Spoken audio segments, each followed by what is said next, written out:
వి gold trusted gold buyers. మీరు తాకట్టు పెట్టిన బంగారాన్ని విడిపించి ఈ రోజు ఉన్న మార్కెట్ ధరకు కొనబడును.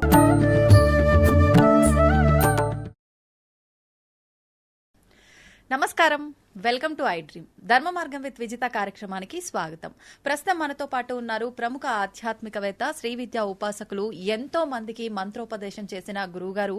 ఆయన మంత్రోపదేశం కోసం, ఆయన ఉపాసన శిక్షణ ఇవ్వడం కోసం ఎంతో మంది ఎదురు చూస్తూ ఉంటారు. ఇప్పటికీ ఎంతో మందికి ఆయన ఇప్పటికే మంత్రదీక్షను ఇవ్వటం జరిగింది. ఇప్పుడు వారితో మాట్లాడి మనం మంచి మంచి విషయాలు తెలుసుకునే ప్రయత్నం చేద్దాం. వారే గురు కరుణామయ్య గారు. ఇప్పుడు వారితో మాట్లాడిద్దాం. నమస్కారం గురుగారు. నమస్కారం. బాగున్నారా? బాగున్నాను, మీరెలా ఉన్నారు? అమ్మదే వల్ల బ్రహ్మాండంగా అంతే, మీరు ఆ మాట అనగానే మళ్ళీ జోస్ వచ్చేస్తుంది. గురుగారు, ప్రతి ఒక్కరు కూడా అనుకుంటారు, అంటే భగవంతుణ్ణి ఎంతో భక్తితో పూజిస్తాము, మనసులో అంటే కోరికల కోసమే అని కాకపోయినా ఖచ్చితంగా భగవంతుడు ఉన్నాడు, మాకు ఆయన ఆ కోరిక నెరవేరుస్తాడు, ఆ కష్టం నుంచి గట్టెక్కిస్తాడు అని చెప్పి వేడుకుంటాం, చేయాల్సిన విధానం అంతా ఆచరిస్తాం. కానీ ఆ విధానాన్ని తీర్చే ముందు, మన సంకల్పం నెరవేర్చే ముందు అమ్మవారైనా సరే, స్వామి అయినా సరే చాలా పరీక్షలు పెడుతుంటారేమో అనిపిస్తుంది.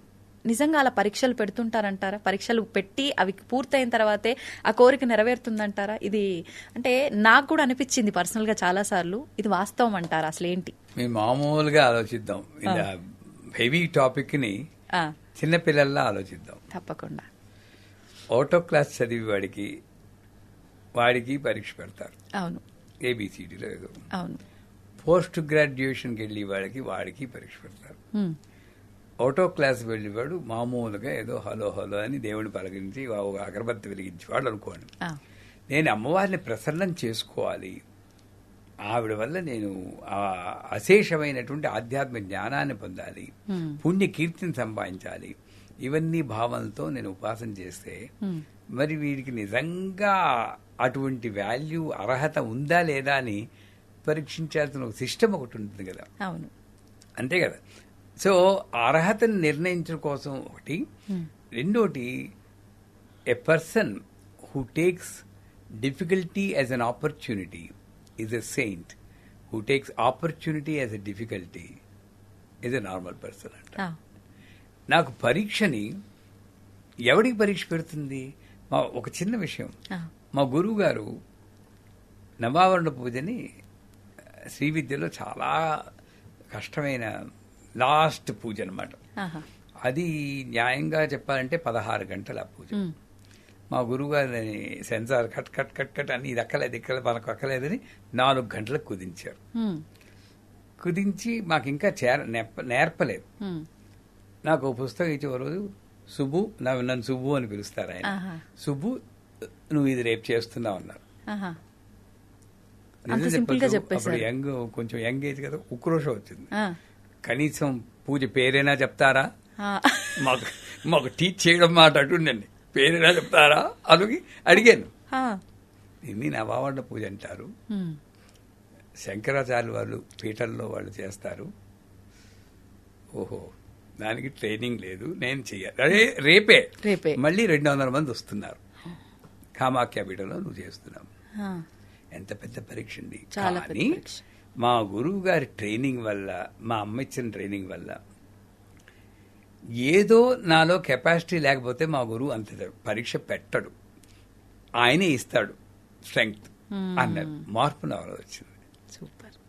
నేను చెయ్యాలి పరీక్షలా పెట్టుకోలేదు, నేను ఒక ఛాలెంజ్, ఒక అవకాశం తీసుకుని నేను ఎలాగైనా సరే దీన్ని సాధించాలని ఆ రాత్రంతా ఫిజిక్స్ కెమిస్ట్రీ చదివినట్టు చదివేశాను. మర్నాడు చేసాను 200-300 తప్పులతో చేస్తుంటాను. బట్ ఎలా చేసేవు అన్నది కాదు ముఖ్యం సుబ్బు, చేసేవా లేదా అన్నది ముఖ్యం, అది నేర్చుకో అన్నారు తర్వాత నెక్స్ట్ డే గురువు గారు. అంచేత పరీక్ష అన్నది లేకపోతే నీకు అసలు ఆ స్థితికి వెళ్ళడానికి వాల్యూ ఉందా లేదని ఎవాల్యుయేషన్ లేకుండా నువ్వు అక్కడికి వెళ్ళినా నీకు ఉపయోగం ఉండదు. ఇప్పుడు రామదాసే ఉన్నాడండి, రామదాస్ లైఫ్ మామూలుగా గుడి కట్టేశారు అనుకోండి, ఎక్కడైనా ఇంత గుర్తుంచుకోరు కదా. ఎంతో మంది గుళ్ళు కట్టారు. ఎందుకు గుర్తుంచుకుంటున్నాం? తానీషా అతను జైల్లో పెట్టి ఫాట్ పని కొట్టి, మరి అది పరీక్ష కదండి. పైగా ఈయనేమో పిలుస్తుంటే ఈయనకి దర్శనం ఇవ్వకుండా వెళ్ళి తానీషాకి దర్శనం ఇచ్చాడు. అక్కడ మళ్ళీ ఇంకో పరీక్ష. ఆ పరీక్షలో ఒకసారి బ్యాలెన్స్ తప్పి ఎవడబ్బా సొమ్మని కులుకుతూ ఉన్నావు నోరు దారి అనేసాడు. అనేసి వెంటనే గుర్తొచ్చి దెబ్బల కోరవలేక అబ్బా అని పిలిచాను ఎవరికొక నాయన తెలుసుకున్నాడు తన తప్పుని. అంత చనువు ఉండేది ఆ తరంలో. భగవంతుడంటే ఒక ప్రత్యేక రూపం కాదు, నాలో ఒక భాగం అన్న ఆ క్లోజ్నెస్ ఉండేది. అంచేత పరీక్ష అమ్మ అనుగ్రహం దగ్గరికి వెళ్ళి కొలిది 100% ఏదో రకంగా ఒక బంగారమే ఉందండి. బిస్కెట్ లా ఉంటుంది. బిస్కెట్ ఏం చేస్తారండి, తింటారా? మరి నగేసుకోవాలా? నగేసుకుంటే కొలిమిలో కాల్చాలా? నీకు ఒక రూపు ఇవ్వాలంటే బంగారాన్ని ఎలా కాలుస్తున్నావో అలాగే నీకు ఒక రూపు ఇవ్వాలంటే అమ్మ కూడా నిన్ను అలాగే కాలుస్తుంది. అంటే బంగారంలా కాదు, పరీక్ష పెడుతుంది. నేనేమనుకోవాలి, పరీక్షలు వచ్చి కొలిది ఎంత పాడోళ్ళకి ఎంత పరీక్ష రాలేదు. కుంతిదేవుంటుంది వచ్చి జన్మ అంటున్నా కూడా నాకు ఇలాంటి జన్మ ఈ తల్లి, ఎందుకంటే ఎంత బాగా నీవు దగ్గరయ్యావు అని అనుకుంటుంది కదా.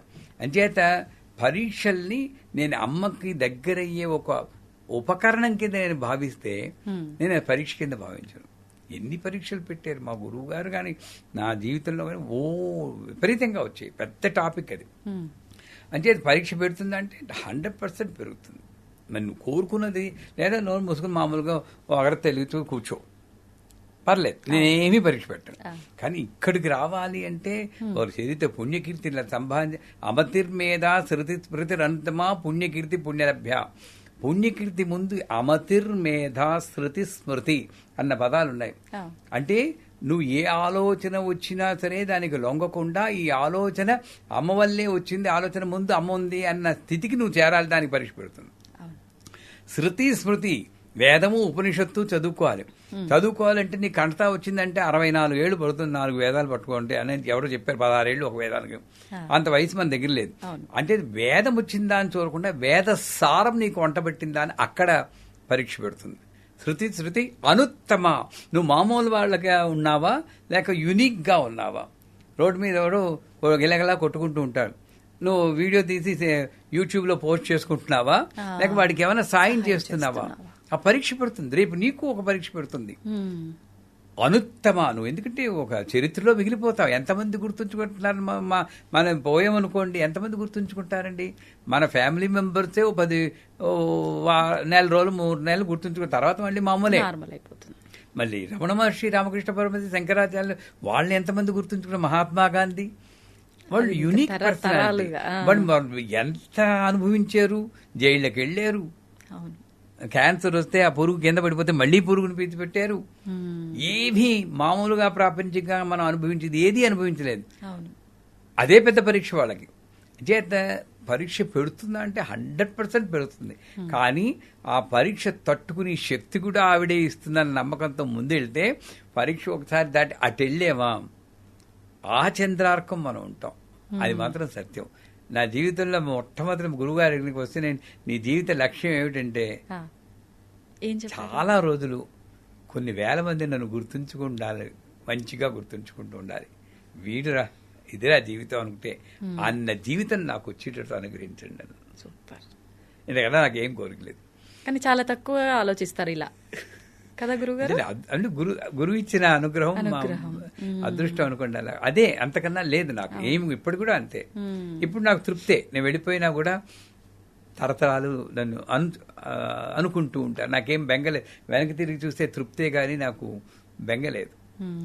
ఆ జీవితం రావాలి అంటే నేను పడ్డాను, ఎన్ని పడతాం, విపరీతంగా పెద్ద పెద్ద స్వామీజీలు, శంకరాచార్యులు వారు వాళ్ళందరూ పడ్డారు. అగ్ని ప్రయోగం జరిగింది ఆయన మీద. ఇవన్నీ తట్టుకుని అమ్మ అనుగ్రహంతో నిలబడ్డాడు కనుకనే ఇంతెందుకు ప్రహ్లాదుని తీసుకోండి. అవును, హిరణ్యకశిపుడు ఎన్ని హింసలు పెట్టలేదు, ఒక్కసారైనా మానేడా? మన వాళ్ళు మా ప్లేస్ లో ఉంటే బాబోయ్ సరెండర్ అయిపోతాం కదా. దేవుణ్ణే తిట్టేస్తుంటారు. చివరికి ఎలాగా సినిమాలు చూపిస్తాడు, కిందకి పడిపోతూ ఉంటే ఆ నేల మీద టచ్ చేయదాకా పట్టుకోడు. అవును, అంటే ఎంత పరీక్ష అండి అది. మరి ఇతను భక్తుడని తెలుసు, అక్కడి నుండి పడేటప్పుడే పట్టేసుకోవచ్చు కదా. కిందకి పడి దాకా నువ్వు నమ్మకం పెట్టుకుంటావా, అప్పుడే నేను దొరుకుతాను. ఇవన్నీ మనకి నిదర్శనాలు. చేత మనం మన జీవితంలో అటువంటి పరీక్షలే వాళ్ళు తట్టుకున్నారంటే ఇవన్నీ చిన్న చిన్నవే అనుకున్నామా ముందుకెళ్తాం. అద్భుతం గురుగారు, నిజంగా ప్రతి ఒక్కరు ఈ భావనతో ఉండాలి. నిజంగా ఇప్పుడు ఇది వినగానే అనిపిస్తుంది వెంటనే ఇది పాటించాలి, ఇలాగే ఉండాలి అని. మరుక్షణం నార్మల్ ఇలా అయిపోతుంది. అంటే అందరూ శ్మశాన వైరాగ్యం, ప్రసూతి వైరాగ్యం, పురాణ వైరాగ్యం ఇలా వైరాగ్యాలు ఉండకుండా నిజమైన వైరాగ్యం మనం అలవర్చుకోవాలి అని ఒక దృఢ సంకల్పం ఉంటే చాలు, ఆవిడ అనుగ్రహంతో అదే వచ్చేస్తుంది. సంతోషం గురుగారు, ధన్యవాదాలు. ధన్యవాదాలు.